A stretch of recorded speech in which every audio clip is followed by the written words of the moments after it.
السلام علیکم قد فرض اللہ. آج ہم لوگ جو ہے نا تیسرا ٹاپک یعنی کہ وقت فرض و صلاح کہ نماز کب فرض ہوئی یہ پڑھیں گے.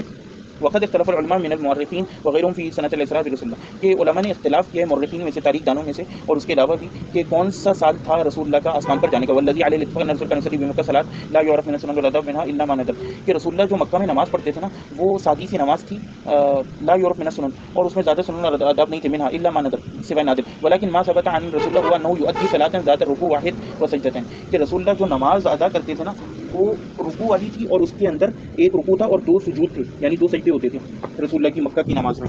وقت جان رسول اللہ نو کان یصلی رکعتین اور یہ بھی آئے کہ رسول اللہ دو رکعتیں پڑھتے تھے. وقت جات یاد اخبار رسول اللہ اور سیر المغازی و بعض الکتب السنہ اور اس حوالے سے اخبار جو ہیں وہ مغازی کی کتب میں اور سیر کی کتابوں میں آئی ہے یہ بات اور بعض کتب سنہ میں بھی آئی ہے. اچھا اس کی دلیل جو ہے نا وہ میرے پاس ہے. خیر وہ تو دو رکعت کی ہے اس کے ادب کے حوالے سے نہیں ہے. اما عائشہ کی حدیث جو سیان میں مسلم وغیرہ میں آئی ہے کہ اما عائشہ فرماتی ہیں کہ اصل نماز دو رکعت تھی جو مکہ میں فرض ہوئی. یہ فرض ہونے کی بات ہے. پھر عبدالعزیز طریقے تو فرض سے پہلے کی بات کر رہے ہیں. تو اما عائشہ نے فرمایا کہ دو رکعت نماز فرض ہوئی تھی. مدینہ آ کے دو رکعت پڑھا دی گئی اور یعنی ظہر میں عصر میں اور عشاء میں شکرانے کے طور پہ آپ کہہ سکتے ہیں. اور پھر حالت سفر میں بندہ اپنی اصل کی طرف لوٹ جاتے جو دو یاد ہے اس کو نماز کم ہونا نہیں کہنا چاہیے. اب وہ خیر ایک لفظ مستعمل ہو گیا تفسیر الصلاۃ.